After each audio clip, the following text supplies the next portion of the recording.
로마서 14장 13절부터 23절까지의 말씀. 마이크를 우리가 이제 오늘까지 테스트하고 결정을 할 건데요. 이거 경태윤 씨 기본값으로 해주세요. 원래 되어 있던 그 값으로. 제가 답답하면 소리를 지르게 되고 그러면 서로 힘들어집니다. 기본값으로 해주세요. 로마서 14장 13절부터 23절. 로마서 14장 13절부터 23절까지의 말씀 교독합니다. 13절 제가 먼저 읽습니다. 그런즉 우리가 다시는 서로 비판하지 말고 도리어 부딪힐 것이나 거칠 것을 형제 앞에 두지 아니하도록 주의하라. 내가 주 예수 안에서 알고 확신하노니 무엇이든지 스스로 속된 것이 없으되 다만 속되게 여기는 그 사람에게는 속되니라. 만일 음식으로 말미암아 내 형제가 근심하게 되면 이는 내가 사랑으로 행하지 아니함이라. 그리스도께서 대신하여 죽으신 형제를 내 음식으로 망하게 하지 말라. 그러므로 너희의 선한 것이 비방을 받지 않게 하라. 하나님의 나라는 먹는 것과 마시는 것이 아니요 오직 성령 안에 있는 의와 평강과 희락이라. 이로써 그리스도를 섬기는 자는 하나님을 기쁘시게 하며 사람에게도 칭찬을 받느니라. 그러므로 우리가 화평의 일과 서로 덕을 세우는 일을 힘쓰나니 음식으로 말미암아 하나님의 사업을 무너지게 하지 말라. 만물이 다 깨끗하되 거리낌으로 먹는 사람에게는 악한 것이라. 고기도 먹지 아니하고 포도주도 마시지 아니하고 무엇이든지 내 형제로 거리끼게 하는 일을 아니함이 아름다우니라. 내게 있는 믿음을 하나님 앞에서 스스로 가지고 있으라.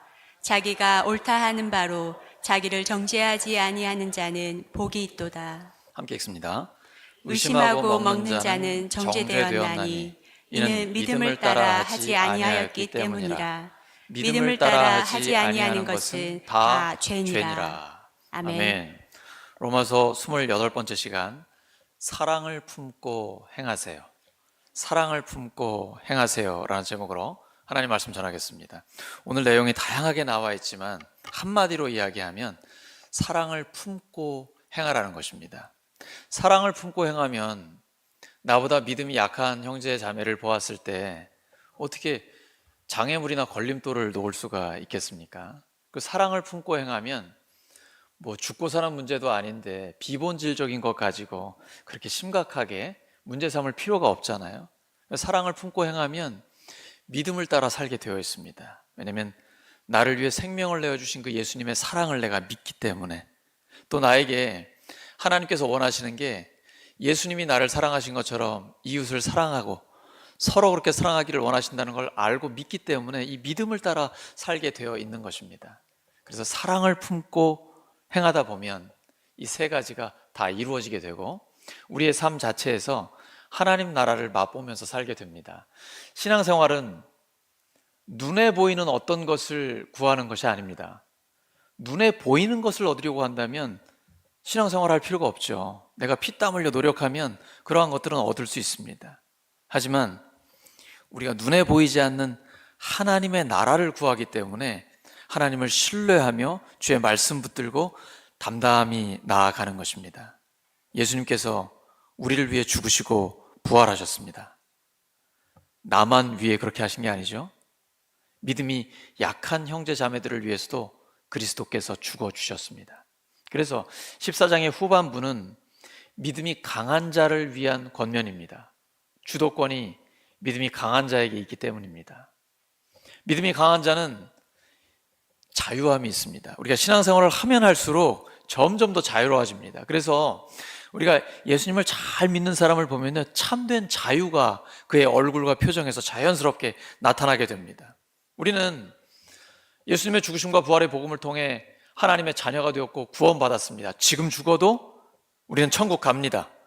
이런 확신이 있기 때문에 세상 두려워하지 않고 하나님의 영광을 위해서 분초를 아껴가며 달려가고자 하는 이 자유와 열정이 우리 안에 있습니다. 우리는 무엇이든지 담대하게 자유롭게 할 수 있습니다. 하지만 안 합니다. 왜냐하면 믿음이 약한 형제 자매를 시험에 빠지지 않게 하기 위해서입니다. 이것이 더 수준 높은 자유, 절제가 있는 자유입니다. 이걸 셀프 컨트롤, 철저한 자기 관리라고 하죠. 성령의 열매입니다. 성령의 열매의 마지막은 절제입니다. 난 예수 믿고 자유로워, 마음껏 할 수 있어, 진짜로 마음대로 다 하는 사람, 이 믿음이 좋은 사람이 아니에요. 여러분에게 여쭤보겠습니다. 한대수 목사가 술을 마실 수 있습니까? 없습니까? 곤란한 질문 드려서 죄송합니다. 당연히 술 마실 수 있죠? 아니군요. 왜냐하면 한 목사가 술을 마셨다. 한국 사회에서, 한국 교회에서 목사가 술을 마셨다라는 건 정말 믿음이 없다라는 거죠. 적어도 한국 교회에서는 그렇습니다. 우리의 전통이 있어요. 왜냐하면 초기에 복음이 들어왔을 때는 금주시키지 않았습니다. 성경을 보시면 술 취하지 말라, 그리고 독주를 금하라, 이런 부분들이 나와 있지만 술을 아예 못 마시게 하는 그런 내용은 없잖아요. 그러다 보니까 금주를 시키지는 않았어요. 그런데 일제시대에 우리 민족 백성들이 정말 피폐해 있었습니다. 국민 전체가 낭망에 있었고 오직 위로는 술에서만 찾을 수 있었잖아요. 외국인들 어디 파티 같은 데 가보면 조그마한 잔에다가 뭐 와인 같은 거 조금 담아놓고 홀짝 한 모금 마시고 한 2시간 얘기하고, 그런 문화가 아니잖아요. 우리는 사발로 막 놓고 이렇게 너 죽냐 나 죽냐 뭐 이러면서 술 마시잖아요. 그러니까 선교사들이 우리나라에 와서 백성들을 봤을 때, 아, 이대로 놔뒀다가는 교회의 성도들이 본이 될 수가 없겠다. 그래서 금주운동, 그리고 금연운동을 일으켰습니다. 초기에 우리 교회 성도들을 보면 성경 공부하다가 중간에 쉬는 시간에 저기 가서 곤방대에 이렇게 담배 피우고 그런 것도 있었어요. 근데 이런 게 전혀 본이 되지 않기 때문에 금연, 금주운동을 했는데 이게 교회에 아예 정착이 됐습니다. 그래서 한국 사회에서 우리 교회 성도다 하면, 믿음이 좋다 하면 보통 술 안 먹고 담배 안 핀다, 이게 일반화돼 있어요. 그래서 우리가 할 수 있지만 안 하는 거거든요. 이게 바로 절제라는 것이죠. 믿음이 연약한 형제 자매들, 또는 아직 예수님을 믿지 않는 사람들을 살려주기 위해서 먼저 믿은 사람, 믿음이 강한 사람들이 절제하는 것입니다. 절제가 있는 자유, 이것이 참된 자유고 정말 아름다운 것입니다. 옆 사람 축복해 주시기 바랍니다. 자유를 절제하는 당신이 아름답습니다.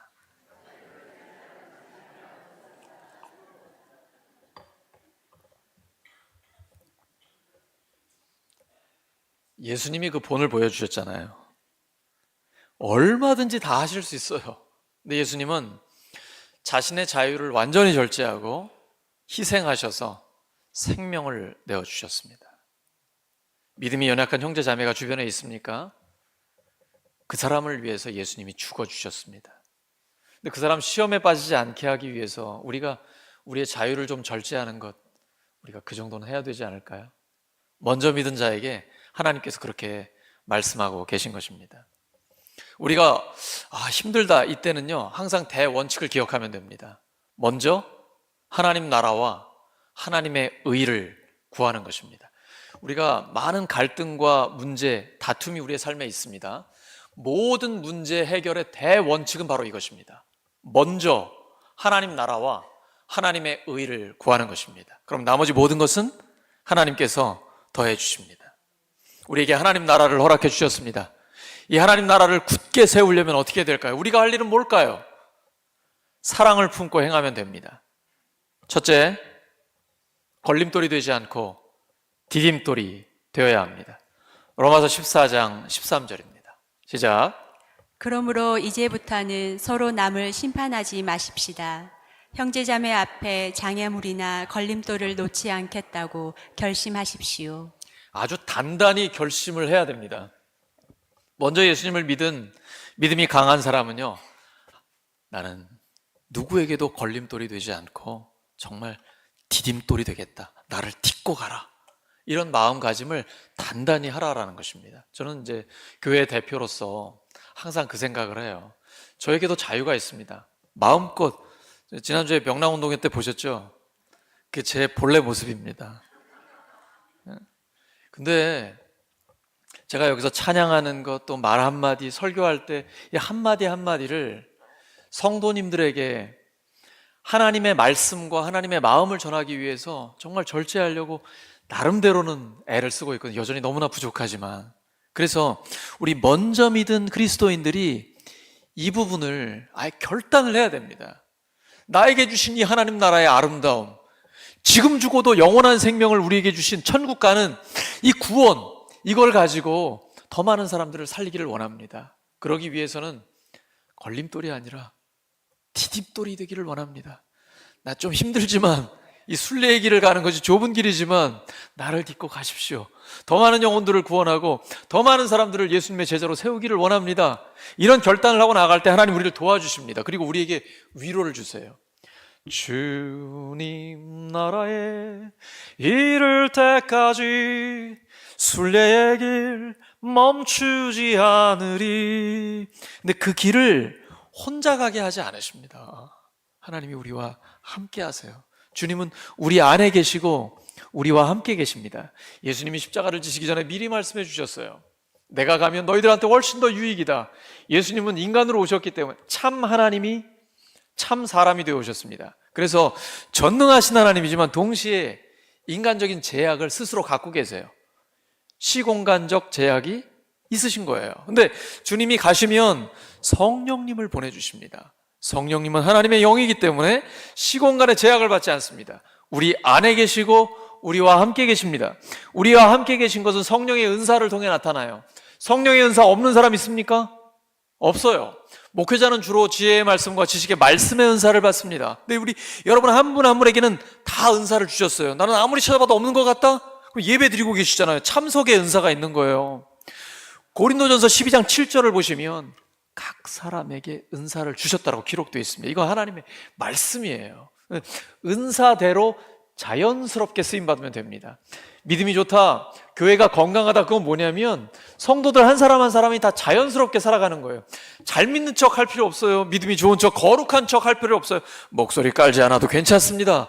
그냥 있는 모습 그대로 나에게 주신 성령의 은사를 따라 하나님 앞에 쓰임받으면 돼요. 왜냐하면 성령께서 나와 함께 하시기 때문에 능력이 나타나게 돼 있어요.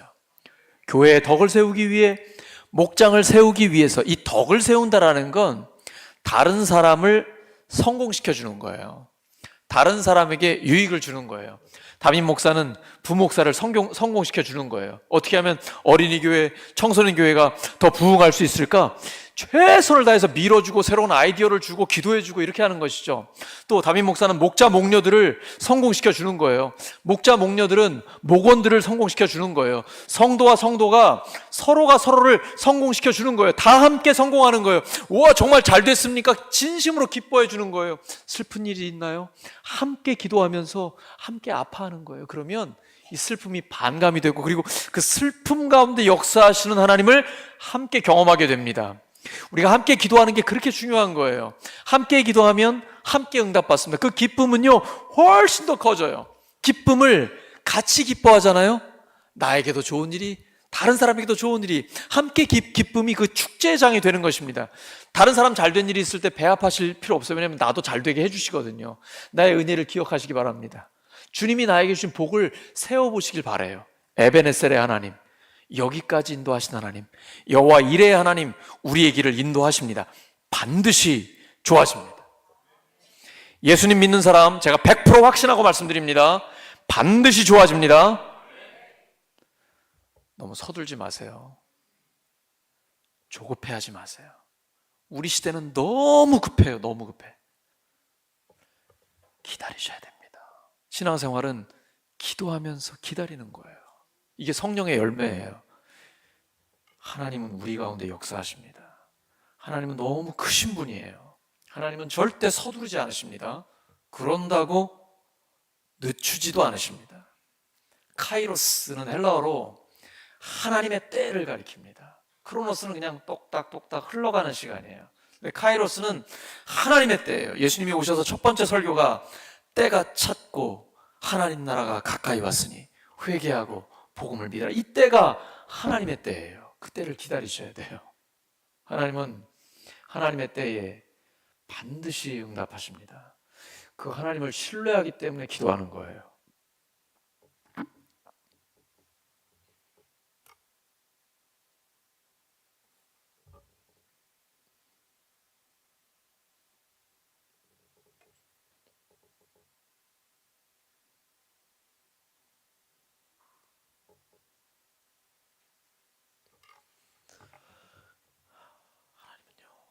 우리의 섬세한 우리 신음소리도 듣고 계세요. 여러분 절대 낙심하지 마세요. 기도하세요. 어떤 어려움이 있어도 하나님 앞에 기도의 끈을 놓지 마세요. 하나님 우리 기도 들으십니다. 대단히 유창한 기도, 박식한 기도, 막 그런 기도하면 하나님 좀 부담스러워하세요. 전지전능하시고 무소부재하시고 우리의 삶의 모든 걸 주관하시는 섭리하시는 하나님, 막 멋있게 비사요구 쓰지 마세요. 하나님 얘가 왜 이러나 지금. 하나님 우리 아빠잖아요. 아버지잖아요. 너무 힘들 때는 막 기도의 내용도 안 나와요. 그냥 아버지 우리 마음 다 아세요. 근데 중요한 건 그 기도의 끈을 놓지 않는 거예요. 이 하나님을 신뢰하는 거예요. 신앙생활은 하나님을 신뢰하는 거예요. 그리고 그냥 믿고 한 걸음 한 걸음 나아가는 거예요. 그럼 하나님이 역사해 주십니다. 그런 사람은 걸림돌 되지 않습니다.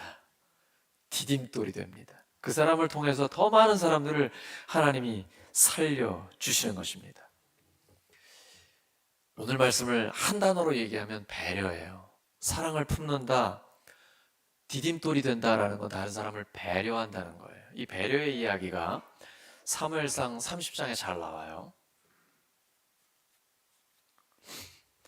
제가 울지 않으려고 그렇게 애를 쓰는데 자꾸 눈물이 나오네요. 하나님께서 우리 교회에 역사하고 계셔요. 저는 교회를 보면 너무 감격스러워요.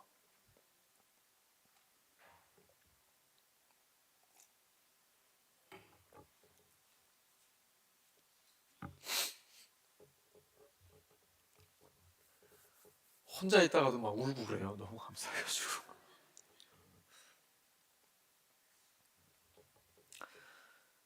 그 약한 자에 대한 배려가 오늘의 이야기인데 사무엘상 30장에 보면 그 이야기가 잘 나와요. 다윗이에요. 여러분 다윗이 장군입니다. 이 사람 정말 의지가 강력한 사람이에요. 근데 믿음의 사람이거든요. 그러니까 믿음이 강한 사람은 약한 사람을 배려해요. 사울 왕에게 쫓겨다니면서 많은 부하들 처자식과 함께 시글락 성에 피해 있을 때였습니다. 근데 팔레스타인 땅이기 때문에 팔레스타인이 전쟁을 치르게 되니까 함께 나갔어요. 근데 야 너는 이스라엘의 그 유명한 다윗 아니야. 너 안 돼. 우리랑 같이 갔다가 배신하면 어떡해. 이런 모함을 듣고 시글락으로 돌아오게 됩니다. 그런데 이 빈틈을 노리고 아말렉 군대가 쳐들어와 가지고 성을 다 불살라 버렸어요. 그리고 여자들을 한 명도 죽이지 않고 전부 다 인질로 잡아갑니다. 자녀들과 함께요. 다윗이 부하들과 함께 돌아왔을 때 그 처참한 광경을 봅니다. 처자식들이 다 잡혀갔어요. 목 놓아 울고 너무 슬퍼가지고 힘들어합니다. 근데 이 분노가 지도자인 다윗에게 향합니다. 그리고 부하들이 제정신이 아니니까 돌을 들어서 치려고 해요. 이 절체절명의 순간에 다윗은 하나님을 힘입어 용기를 얻게 됩니다. 그리고 하나님 앞에 기도하면서 여쭤봅니다. 하나님, 저희들이 이 아말렉 군대를 쫓아갈까요? 쫓아가면 잡을 수 있겠습니까? 하나님이 확실하게 기도 응답을 주십니다. 쫓아가라! 반드시 잡는다. 그때 하나님의 응답을 받았기 때문에 다윗은 부하들 600명과 함께 이제 쫓아가기 시작합니다. 그런데 부솔 시내에 이르렀을 때 지금 전쟁터에 나갔다가 돌아와서 또 나가는 거잖아요. 그러니까 얼마나 피곤하겠어요.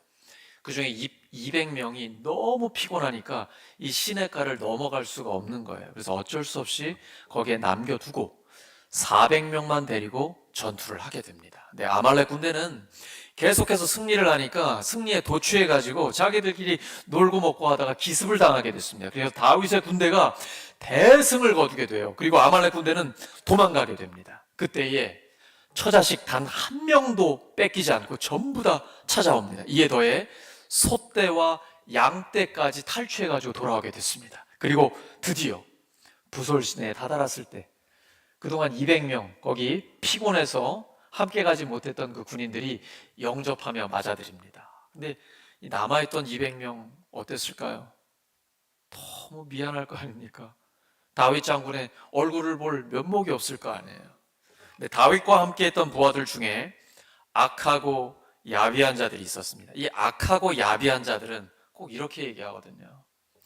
우리가 탈취한 것들은 저들과 나눌 수 없습니다. 우리는 목숨 걸고 싸웠고 저들은 안전하게 제 뒤에 대기하고 있었잖아요. 절대 나눌 수 없어요. 저들의 처자식만 줍시다. 우리한테 필요도 없는데 집만 되는데. 이때 다윗이 막 우기고 있는 악하고 야비한 자들에게 이렇게 말하며 달랩니다.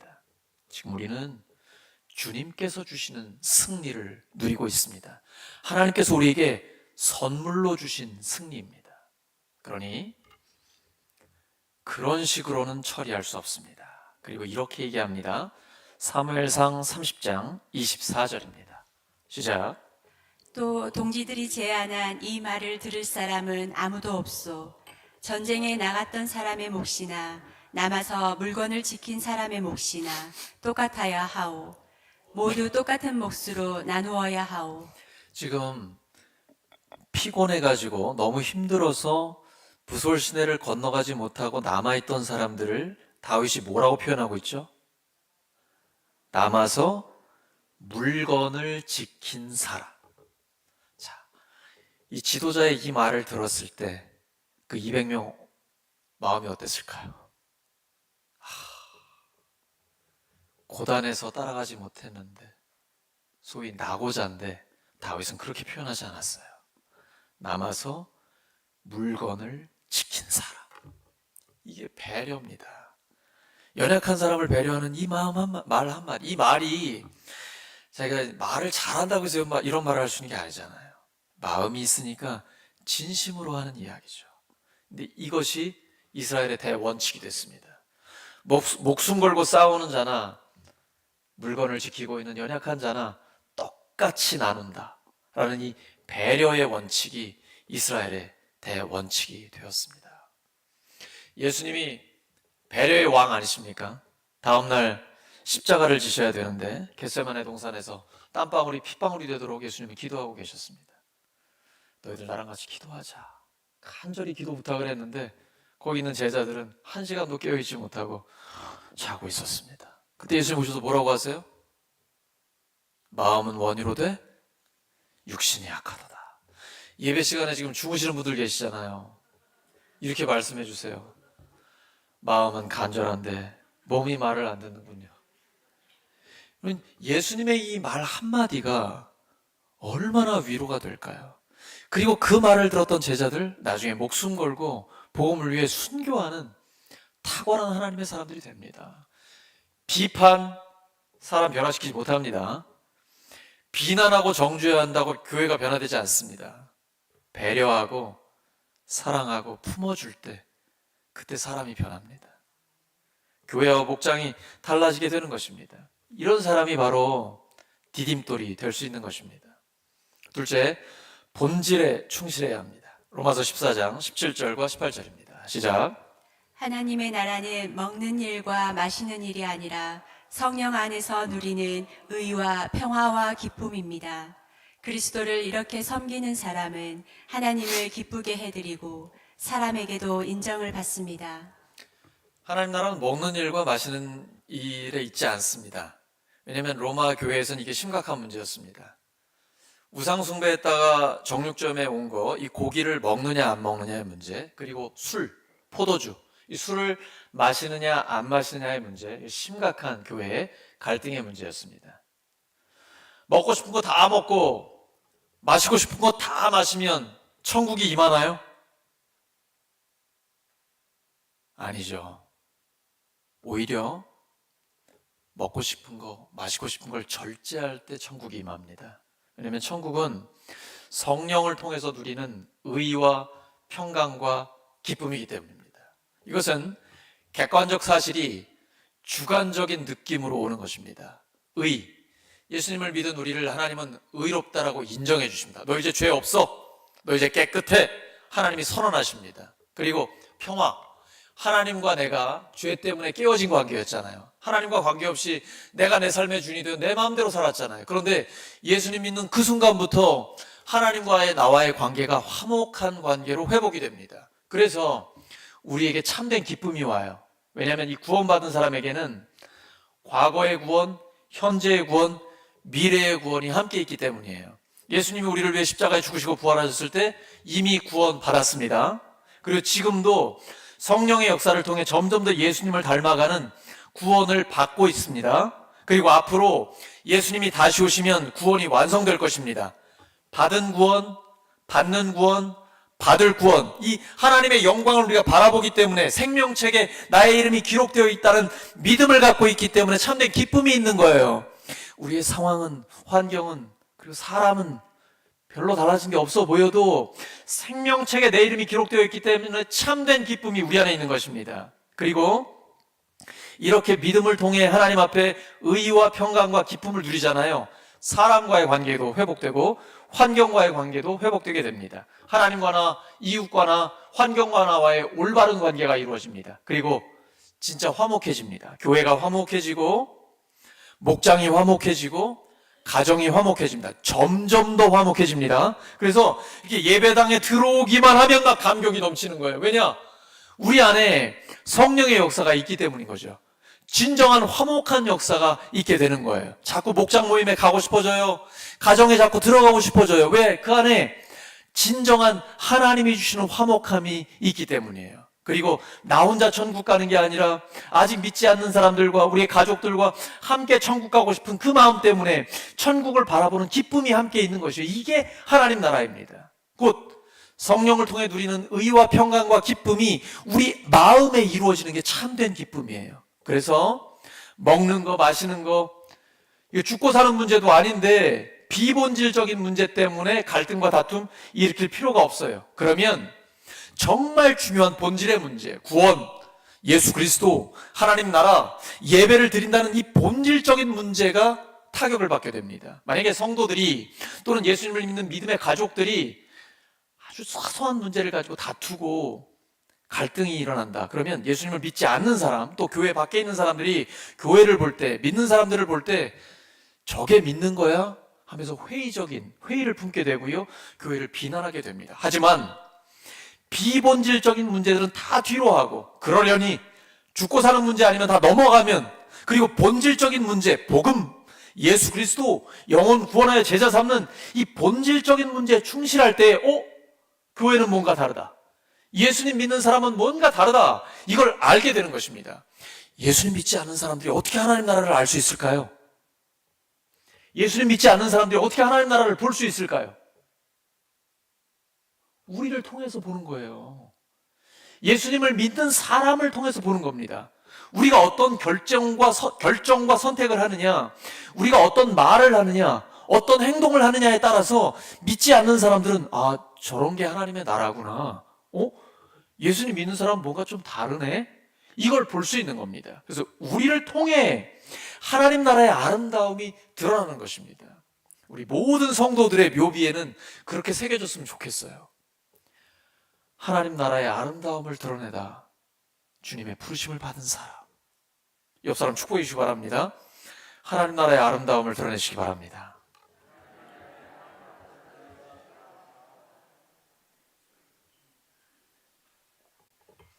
본질에 충실할 때 하나님 나라의 아름다움이 드러납니다. 그리고 성령께서 역사하시기 때문에 반드시 변화의 역사가 일어납니다. 성령의 열매가 맺히게 되어 있습니다. 셋째, 믿음을 따라 살아야 합니다. 로마서 14장 23절입니다. 시작. 의심을 하면서 먹는 사람은 이미 단죄를 받은 것입니다. 그것은 믿음의 근거에서 한 것이 아니기 때문입니다. 믿음에 근거하지 않은 것은 다 죄입니다. 이거 해도 돼? 하면 안 되나? 꺼림칙한데, 저 사람 교회 오래 다닌 사람인데? 나 전도한 사람인데? 저 사람도 하네? 좀 꺼림칙하지만 뭐 하지 뭐. 이게 죄 짓는 거예요. 믿음을 따라 산다는 건 뭐냐면 양심을 따라 산다는 것입니다. 양심이 완벽한 건 아닙니다. 그런데 성경을 보시면요, 21세기를 살아가는 우리가 어떤 선택을 해야 되고 어떤 결정을 해야 되는지 구체적인 예가 다 안 나와 있어요. 왜냐면 몇천 년 전에 쓰인 거잖아요. 하지만 몇천 년, 몇만 년이 지나도 변하지 않는 진리가 성경에 기록되어 있는 거예요. 그래서 그 원칙을 가지고 하나님의 말씀에 근거해서 믿음의 양심을 따라 살아가는 것입니다. 예수님을 믿는 사람은 이미 죽었습니다. 언제 죽었습니까? 2000년 전에 예수님이 십자가에 못 박혀 죽으실 때 우리도 다 죽었습니다. 그 말은 우리가 갖고 있는 모든 문제, 고통, 죄악, 모든 고난으로부터 우리가 죽었다는 얘기입니다. 그리고 예수님이 죽음을 이기고 부활하셨습니다. 부활하셨다는 것은 우리와 영원히 함께 하신다는 것입니다. 예수님의 죽으심과 부활을 통해서 우리도 죄에 대해서는 죽었고 하나님께 대해서는 살아있는 것입니다. 이 믿음을 가지고 살아가는 것입니다. 믿음이 강한 자도 있고 믿음이 약한 자도 있습니다. 하지만 하나님의 말씀에 근거해서 확신을 가지고 살아가는 것이 중요합니다. 그리고 믿음이 강한 자는 자기가 갖고 있는 확신을 믿음이 약한 자에게 강요하면 안 됩니다. 이것은 믿음이 강한 자가 가질 태도가 아닙니다. 믿음이 강한 자는 자기가 갖고 있는 확신이 있지만 믿음이 약한 자의 확신을 존중해 줘야 합니다. 그리고 배려해야 합니다.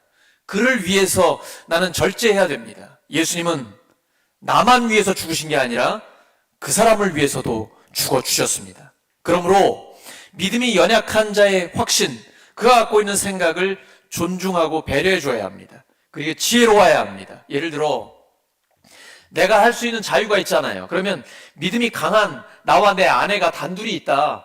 둘 다 이해하고 비밀을 지켜준다. 그때는 둘만이 할 수 있죠. 예수님을 믿는 사람 부부가 둘이 앉아서 밤에 와인 마실 수 있습니까? 없습니까? 단둘이 서로를 이해한다면. 근데 대놓고 호프집에 가가지고 당회를 한다. 이게 됩니까? 이건 아니라는 것이죠. 무슨 말인지 아시겠죠? 믿음을 따라 확신을 가지고 하는 거예요. 근데 중요한 건 믿음이 연약한 자를 배려해야 돼요. 그 사람을 위해 절제해야 돼요. 이게 예수님의 사랑이에요. 그리고 하나님의 지혜예요. 하나님은 우리에게 그 마음을 원하고 계신 것입니다. 우리가 믿음의 양심을 따라서 작은 예수로 살아갈 때에 우리 교회 목장, 가정과 일터가 하나님이 기뻐하시는 방향으로 변화될 것입니다. 성령의 역사가 있기 때문에 반드시 변화됩니다. 말씀 정리합니다. 하나님 나라를 굳건하게 세우기 위해서 우리가 할 일이 있습니다. 사랑을 품고 행해야 합니다. 구체적으로 세 가지입니다. 첫째, 걸림돌이 되지 않고 디딤돌이 되어야 합니다. 둘째, 본질에 충실해야 합니다. 셋째, 믿음을 따라 살아야 합니다. 내가 믿음을 가지고 말씀에 근거한 확신을 가지고 살아가야 됩니다. 꺼림칙한데 하는 건 죄를 짓게 됩니다. 그러니까 믿음을 따라 살아야 합니다. 이렇게 사랑을 품고 행해서 하나님의 나라를 맛보고 누리며 또 많은 사람들에게 하나님 나라의 아름다움을 드러내는 우리 모두가 되기를 예수 그리스도의 이름으로 축원합니다. 말씀을 기억하면서 함께 합심하여 기도합니다. 하나님 아버지 감사합니다. 오늘 주신 말씀을 따라 하나님 나라를 굳건하게 세우는데 저희들이 쓰임받기를 원합니다.